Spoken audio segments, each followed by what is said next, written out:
Welcome everybody to a new little event here, and first and foremost, happy Christmas everyone. We're gonna go over the details of the tournament in just a second, but before we do, let me just quickly introduce the two teams here. On the left side, in our first map in the best of 3 series, we got 31 APM with Phoenix on Varian, Inspector on Anna, we got Geklo on Mephisto, Desire Carthy on Ragnaros, and Justior is playing Deathwing. The Savage Honkers in red on the right side, starting things off with Jacqueline on Tracer, Parkwash on Stukov. We got Cyzenox on the Zebo, Lemons on ETC, and Moon also playing Ragnaros. I mean, at least at this point, some people have probably already picked up on the fact that we have a double Ragnaros in this game, so let me talk about the format a bit. So, currently it's the end of the year, obviously, so things have slowed down, as you have already seen on the channel as well, with tournaments, where things are a little bit slower here. This is an out-of-season event that is run by heroeslounge.gg, where players of all kinds of skill levels here united in the teams that participate in this. The teams are split into 4 groups, and the groups will then start to fight later on about the title. So we're gonna go through that. I will cast a couple of games from each group. But the interesting part about what's being done here is that, similar to what we are doing with Meta Madness and also with some of the bounty events that we hosted in the past, the idea is for them to spice things up a little bit around the draft. So teams don't just draft a normal composition. Instead, they're going to a draft scenario where they are spinning a wheel for the respective positions. So teams can actually end up with heroes, with the same heroes in some of those positions. And it's a little bit of a random element that comes into it. So there's a couple of rules just around it. If a team doesn't own a certain hero, for example, but have to play it. What happens if Cho'Gall, for example, gets all of a sudden selected by the wheel? We're probably going to call this the Spin to Win Cup or something, because at the end of the day, there is an RNG element to it, obviously, too. So if you spin that wheel for a certain position, you can end up with an absolutely fantastic pick, but you can also end up with a bit of a meme choice. And there's certain rules to it, as I already said, but we are ending up with some pretty interesting team compositions regardless, and this is what's going to make this tournament fairly interesting and actually quite a bit of fun. And of course, the added element that we are going to see teams from just any kind of skill level adds to that in the long run. You can already see here that when you're looking at the two team compositions, there's a couple of really interesting moves that can be made by the teams. You have Varian on one side with Ragnaros. This could easily be a pick into Sulfura Smash to capitalize on a taunt from Varian, which you already see picked right here. And then on the other side, you have that combo of Ragnaros and also Nazebo. And I touched on that combo in the past a bit, because theoretically, and this is something that has been attempted in HGC2, you can with Ragnaros slow a game down. Volskaya Foundry here, so that's a map where most games last fairly long. So if your goal is to get Nazebo into that absolute killer mode where he has his Violent Infection on level 20 and gets his stacks together, you can try and just simply slow things down with Ragnaros whenever an opponent is making a push with an objective. Without it, he can go into Molten Core and just play around that. So there's definitely a couple of interesting comps already for both of the teams that they could attempt to execute here. We're going to keep our eye on the stacks for Nazebo for sure. And of course, we're going to see what the two Ragnaros players are going to do in this case. But already the first battle happening up at the top, and this is a 5 versus 4 essentially, because one Ragnaros is currently down at the bottom of the map, so blue team needs to be a bit careful here. But one of the main goals is also to deny any kind of access to the healing beacon forward. Now as we're setting things up for the first checkpoint, also again, happy holidays to everybody. I hope you have a Merry Christmas with friends, family, and that you have a great end of the year. There's more to come, obviously, in 2025. I myself also am enjoying the holidays right now and taking things a little bit easier.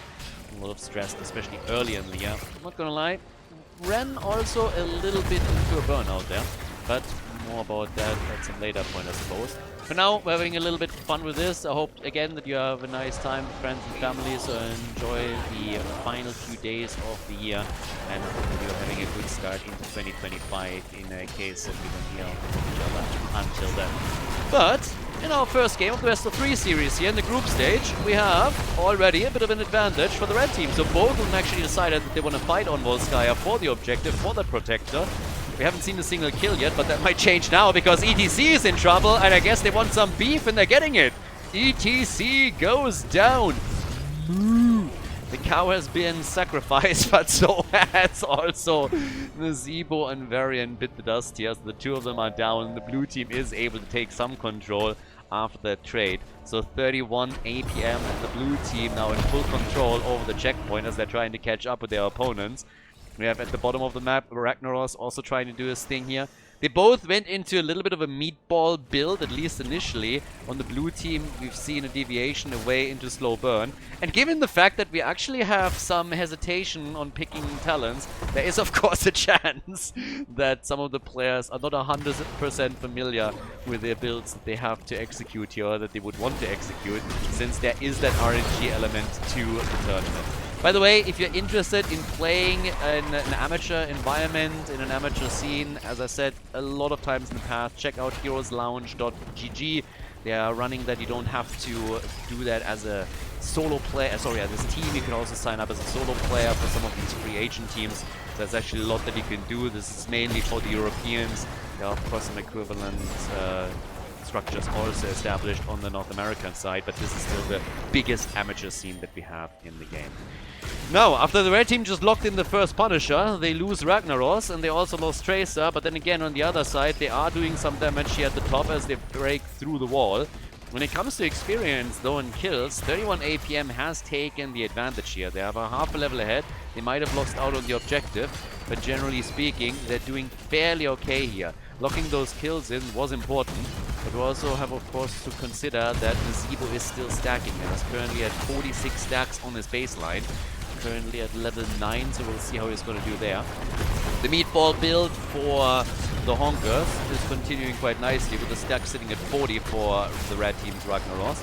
And here come the heroic abilities. And now that we're having level 10 available for the blue team, the question is just simply if they can use that small time window to at least grab themselves, for example, a few items here, go for the support camp, which so far they haven't done, but now that they're moving towards the top, there's the chance, and yeah, that doesn't look like they're going to do that.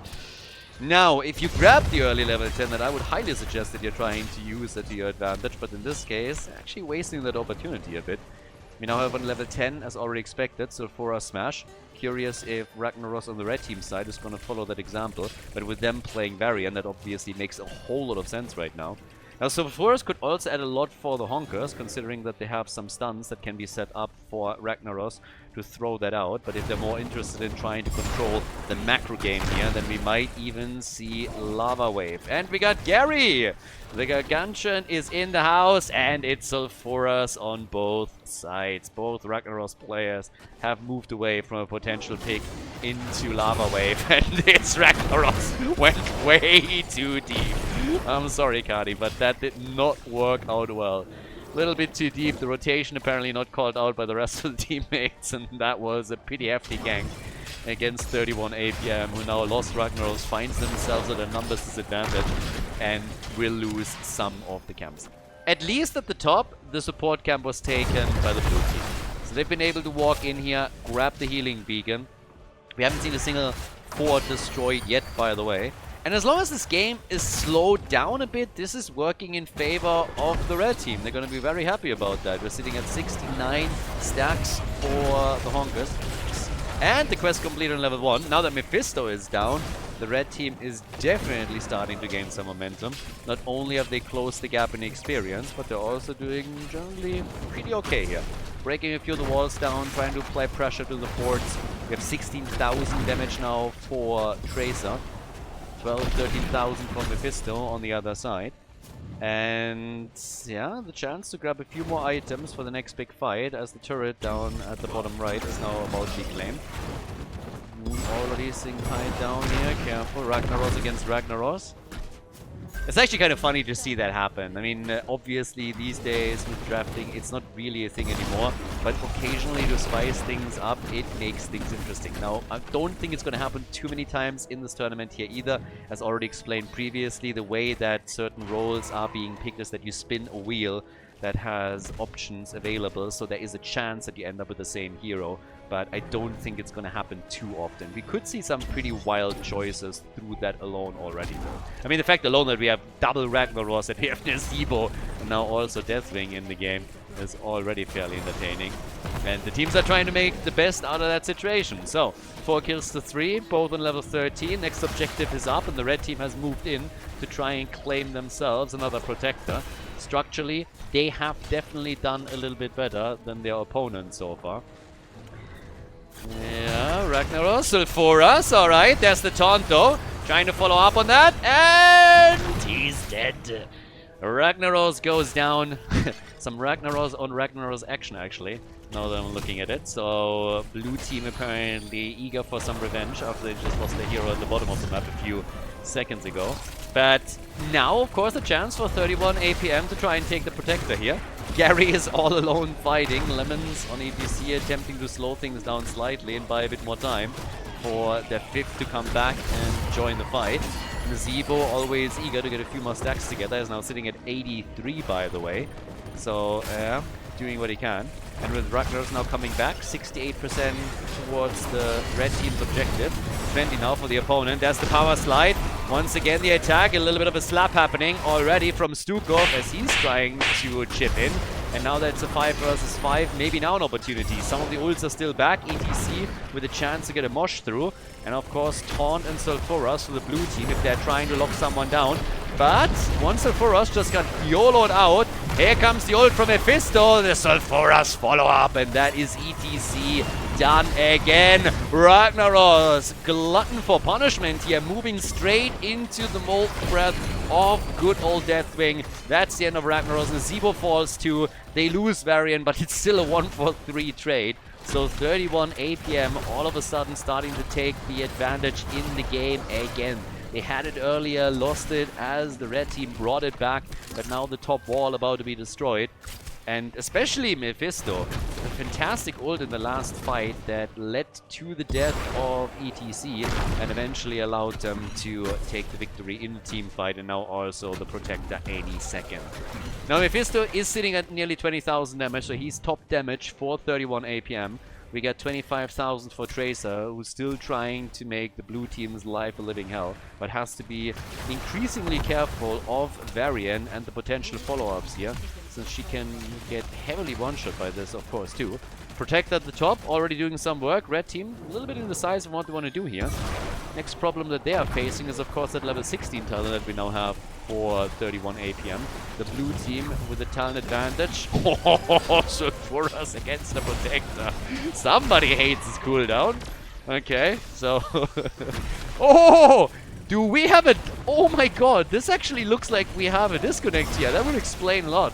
So, yeah, I'm not quite sure when that happened. I don't think it happened all too recently, but that's of course bad news. So apparently Ragnaros disconnected, could not make his way back into the game, and now they have to play with the bot. That definitely explains the last ult that we just saw, and maybe also that Sudoku move that happened earlier on the second objective. So, that is bad news for the Savage Honkers here. Yeah, I hope for them that we're going to see a reconnect, but I can only assume that they've already waited quite some time trying to bring him back here.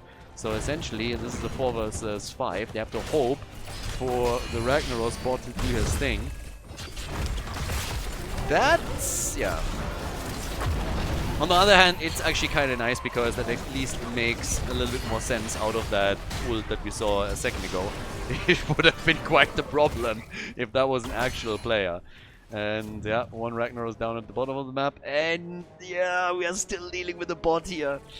So, it's a little bit of a handicap, of course. You're always trying to win the game, and we have seen some bots in the past make absolutely insane moves and actually win even the games for the respective teams. If that's going to happen here, that's a very different question though. So, now behind by nearly 1.5 levels. Trying their best. Ragnaros has his sword for us again. And he's immediately using it. Now, to be fair to the bot, that connected. That actually connected. So did Mephisto's ult over here. Yeah, fight is not over yet. Oh, nearly a kill from Tracer. Could still happen. And does Ragnaros with the kill.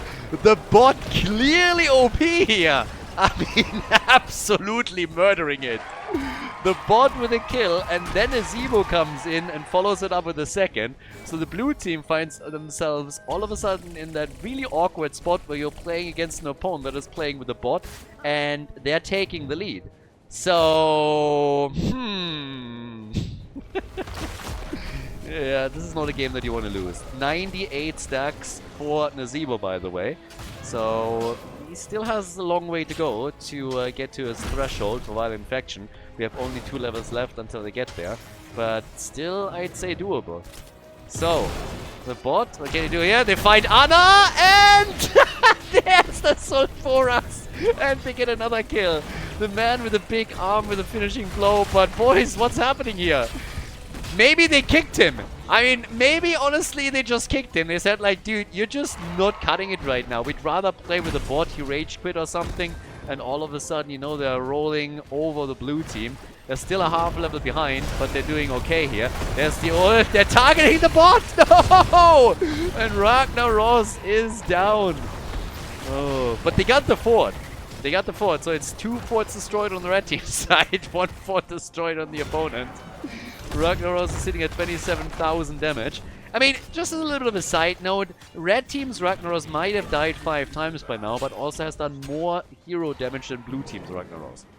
We're going to ignore, of course, the siege damage for just a second here, because that's not a statistic that we're really interested in with this comparison. But I'm just saying, in team fights, he's doing pretty alright. So it's going to get interesting. Level 20 is soon going to kick in. Red team has already shown that they can still win some battles here. Ragnaros might also come back, but of course, one problem that they have is the death timer is now increasing. Third objective is kicking in, there's level 20, so Sulfuras even got upgraded. Flames of Sulfuron is what we get as the next tool. And what's happening once we have the heroic abilities on the other side. Arrival of a god for Deathwing. And red team apparently eager to push in the middle. Oh, they're gonna get flanked hard though. That is a fight that they don't want like this. You're up against Storm Talons. ETC gets attacked. Ragnaros dead. He came, he saw, he died. Veni, Vidi, VG. He just came back and he's immediately gone. So is ETC, and it seems like, yes, Stukov, he is also going down. Definitely a demotion in the near future of Stukov. The Admiral is not going to be happy about this. Now, with that performance, I mean, again, demotion is more than warranted. Just dying there again, we can't have that. Nazebo is, of course, trying to get his stacks together. This is the glimmer of hope that they still have to get to Vital Infection and run the show with it. But it starts to become a bit less likely. It's 20 versus 20, and he still needs more than 50. He's even going to go for it. That's the next question. At this point, he could also just try and deviate away from it, because I'm not quite sure if it... Yeah, well, he tries. He goes for Vital Infection over here, so he's still 55 stacks short. At the bottom of the map, we're going to get another Protector for the team. Tracer! No! Gets murdered by Anna, and the damage over time, just as the rest of the team is about to reappear here. So everything is currently falling apart for the red team. Blue team capitalizing not only on that bot that they gotta play with, but also on them now running another objective. They're going through the bot lane in an attempt to take the keep out. Maybe even more than that, honestly, considering that Tracer is still gone. If they get another kill here with Varidan rocking a taunt, and they could of course do a lot here. Yeah, by the way, Ragnaros is back. Better late than never, but might be a little bit too late to do anything about it. Has anybody, by the way, seen a trade of Ragnaros? I don't think I've seen a single Molten Core so far. Stukov is down, and, well, where's Ragnaros going? To the moon! No, he's going to the Nexus. And is still alive, so that's the good news. Could not slow things down, though. I expected to see a few more Molten Cores in this game, but we haven't seen any trades. I might have just missed them, but now the core is getting attacked, and it seems like 31 APM is going to take it. Varian falls, but so does the core, and this is game, as we have here in Group A, the blue team with the lead in the best of 3 series. GG. Before we head into game number 2, make sure that you subscribe to the channel if you haven't done it yet, so you don't miss out on any future content here on Khaldor TV.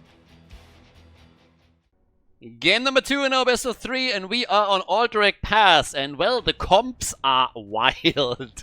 Phoenix on Liming for the blue team. We got Desire Kati on Tyrell, Inspector on Imperius, Gaggle is playing Murky this time, and we got Justia on Ragnaros.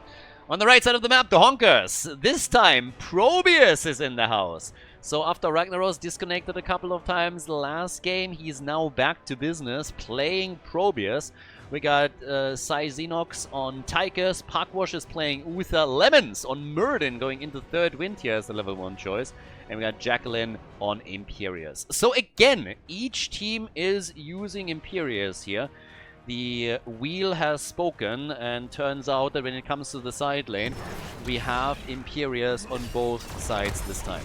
The build, by the way, just taking a quick look at what we're having here for Tyrael with the Ardent Restoration, is already indicating that we could actually see Judgment for Tyrael. With Murky, if you go Octograb into Judgment, there's a couple of real nasty things that you can do.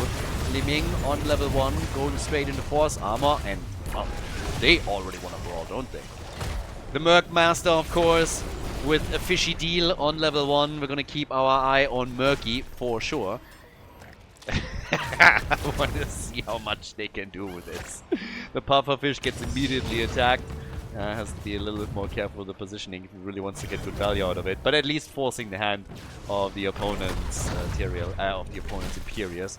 So sitting there. Talking, by the way, about the oddity picks, we currently have the Warp Resonance as a level 1 choice for Probius. So Ragnaros didn't do it for the team. We're going to keep our eye on Moon. He has definitely, I mean, there is maybe a little bit of a redemption arc in his future if he comes now in with the Probius carry and makes up for the loss in game number 1 to bring his team to a third map. So that is a possibility. A couple of lunges already as Imperius is trying for the lock. Yeah, Stormbolt and Muradin connects too. So they're trying to get a kill here. Couldn't just yet. But there's the turnaround against Muradin, and the Dwarf Budget Gimli easily jumping out there. No problem for him. Uther, all a little bit low here, aren't they? So Murky is in the meantime making his rotation between mid and the top. Going for the funny bunny Murky over here, full on Easter style. It's Christmas, my friend. It is Christmas. So a little bit too early or too late in the year. We definitely need a few more skins. I mean, that should be right down Blizzard's alley. It's at least a way that they can still make money. So give us some Christmas skins here. And what could we go for Murky as a Christmas skin? We're going to turn him into an elf, a little bit of a red nose, maybe a bit of a snowball skin. Either way, there's potential here for sure.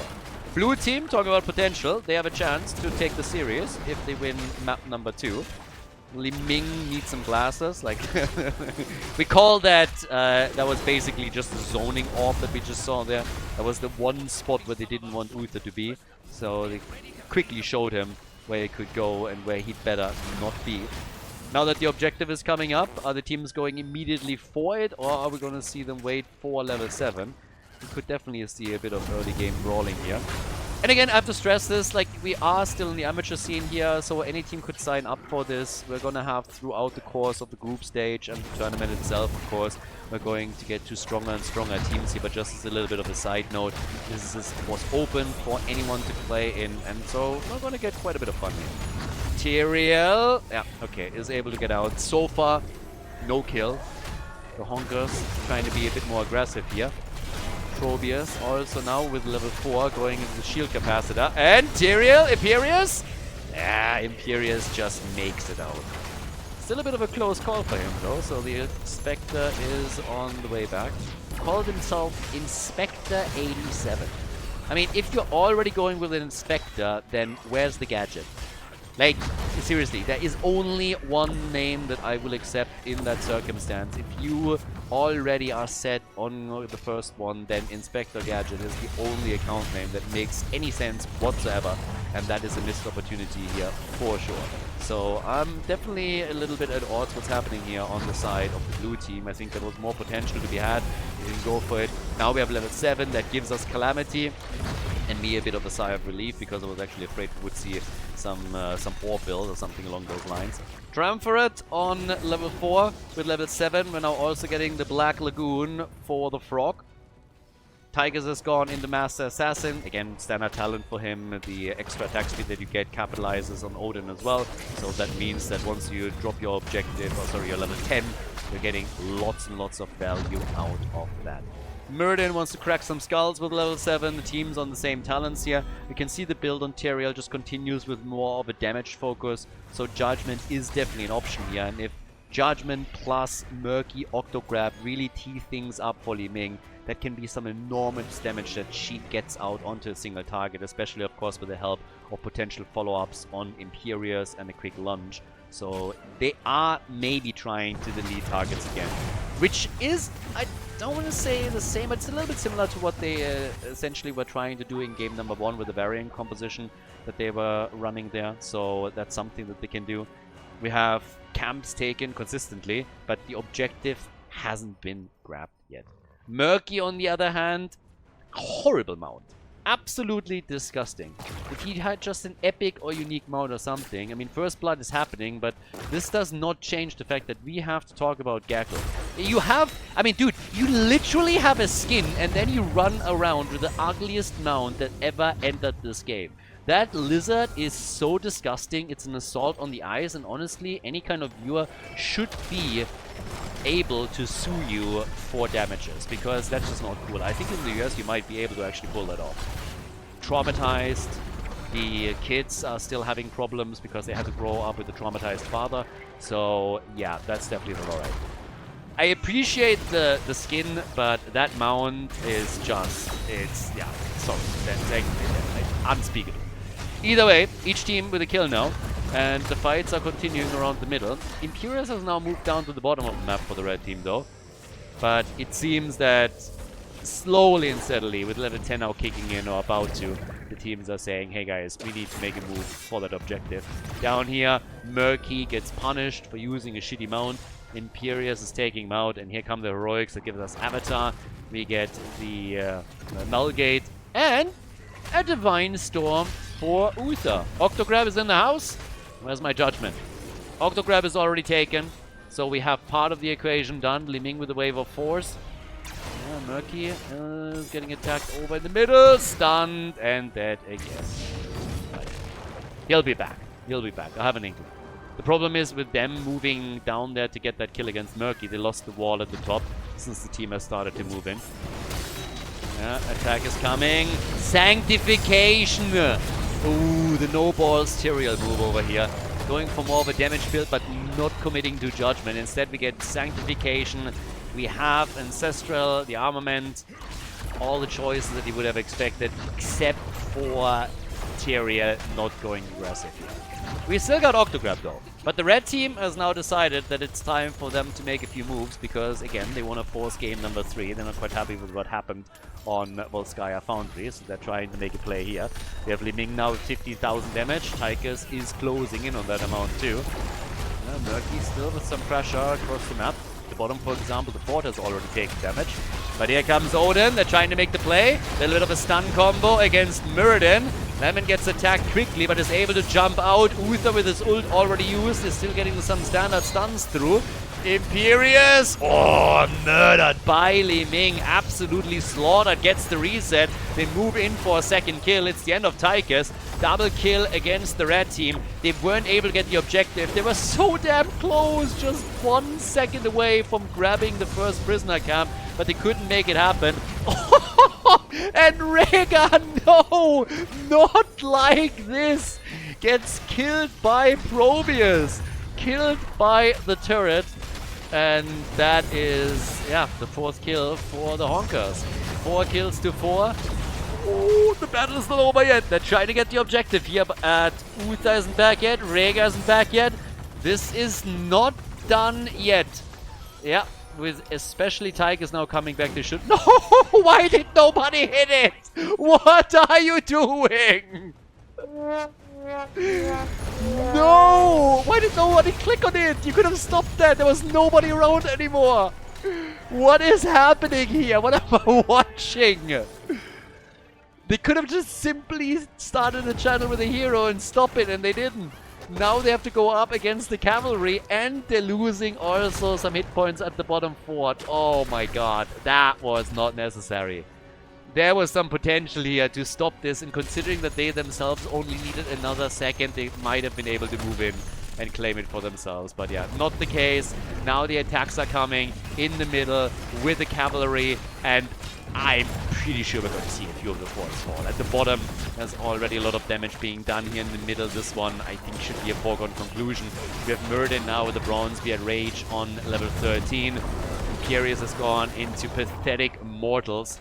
And since at the top the damage is also coming together now, this is probably going to be the next one to fall if the team rotates. But they're still busy in the middle. They're not rotating over. Tyrael goes down. The Ancestral on Rhaegar is a bit too late.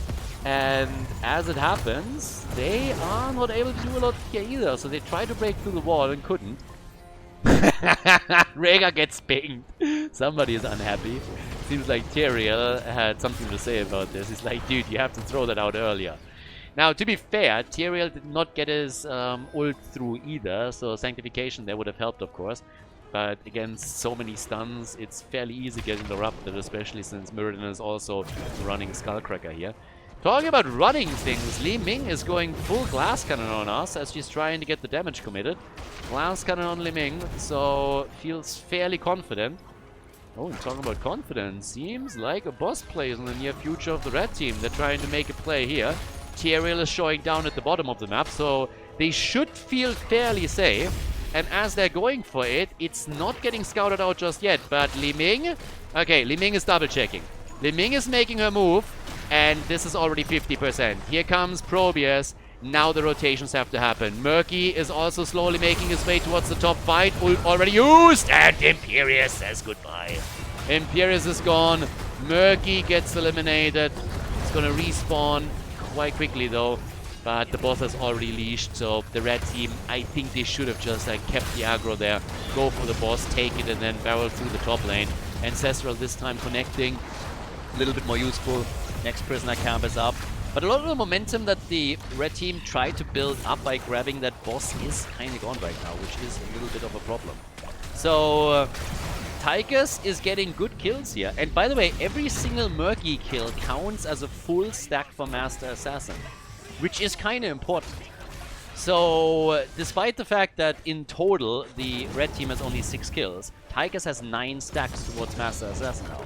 This is typically not a talent that you take because you think you can complete it. It's normally something that you are mainly claiming because you want to have that passive and synergize with Odin. But given the situation here, and Tychus now moving down to the bottom of the map, they can complete that. So they're hoping to do exactly that. And there's another quick hit with a grenade, and that's another stack for Tychus. He's sitting at 10. So once they complete this, it's going to be pretty decent for them. One problem is that these rotations that we're currently seeing from the Honkers are not really helping them too much. They lost the fort at the top because they moved down towards the bottom of the map, and now starting to claim the boss here, which in and of itself is not really a big problem, but they lost the fort because of it, and it's going to be a boss against the boss, since topside is about to be taken by the blue team. We have Li Ming now with Mirror Ball, Imperius is going for the Valorous Pursuit, and Murky with Fish Oil, as he is pushing in the middle against Probius, actually, of all people. 38, talking Probius, by the way, Moon still on this potential redemption arc with 38,000 damage done currently, top damage on his team, in the game actually. So trying to make up for the disconnect in game number 1. But there's only one team thus far that has lost structures, and that is the red team. 31 APM is doing pretty okay here. They're defending down at the bottom of the map, and their position is actually pretty okay to go straight up for the next objective. They're gonna be a little bit farther ahead on the timing side if they make an immediate move, because that boss at the top right has not been defended yet, but they're deciding to go for the fort first. I don't think they needed the entire team here to go for that play. I think they could have gone and grabbed themselves a little bit of a lead on the objective and still gotten the fort, but still a chance to try and make that move now. On the stacks, 10, we mentioned that for Master Assassin, for Tychus already. On the blue team side, 28 on Tyrael's level 1 with the Ardent Restoration. 83 for Rhaegar, and 8 stacks also for Murky in his level 4. So Murky is slowly starting to get there too. But But the red team, with the aggression that we've now seen a couple of times, they are realizing that with all the forts now lost, they really need to make some plays, so they're going to be in trouble. Early Ancestral gets thrown out. There's the Sanctification, and the stun of Uther does absolutely nothing as a result. Uther dies of shame a moment later. Mistimed it, but both of the supports are now out since Rhaegar has also been destroyed, but it's still raining deaths on the blue team. They lose Imperius. Li Ming trying to get a reset, trying to get a kill in, which hasn't worked out for her yet. The team is down to 3 heroes on the map, but they want the kill against Imperius, and they might be able to claim it. There's the hits, and the reset and kill for Li Ming. She's able to take Imperius out. Now they're making the play for Muradin, and well... Oh, it's Probius that dies first. Daikusu is also dead. Uh-oh, that started off pretty alright for the Honkers, and then 31 APM stepped it up a little bit, turned it up to 32 APM, and all of a sudden it's raining kills.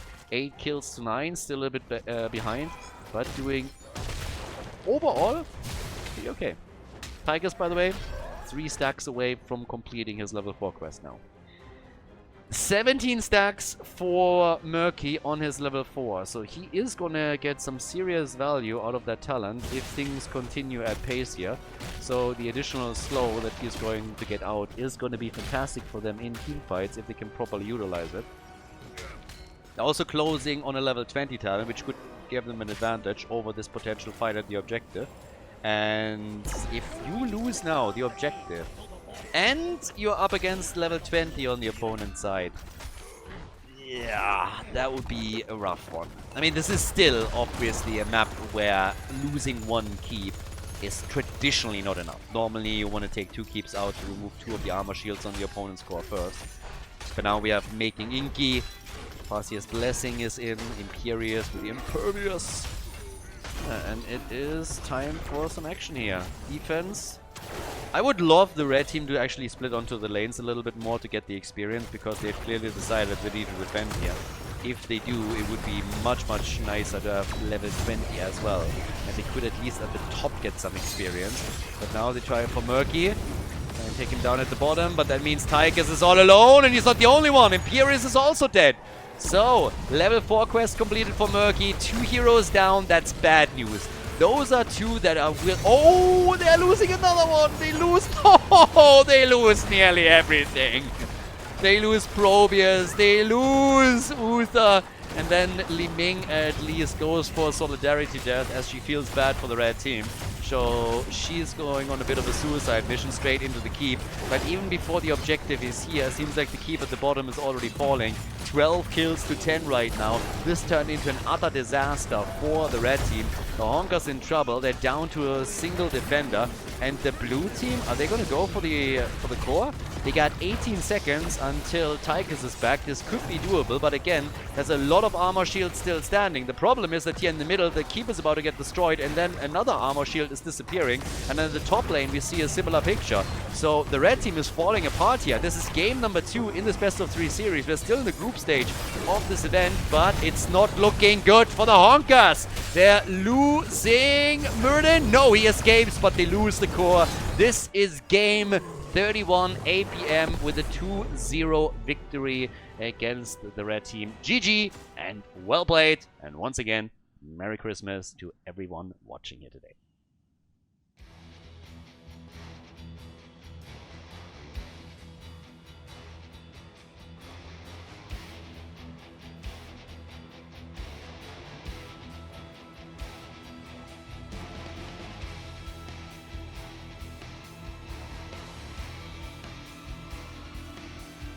Thank you everybody for watching the video today. I hope that you enjoyed the show and the commentary. And keep in mind that the spoiler protection that is going to run for the rest of the video is made possible by all the support on patreon.com.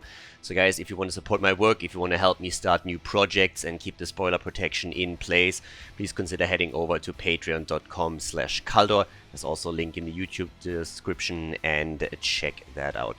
Thanks in advance, and see you guys next time with more esports coverage here on Khaldor TV. Have a great day.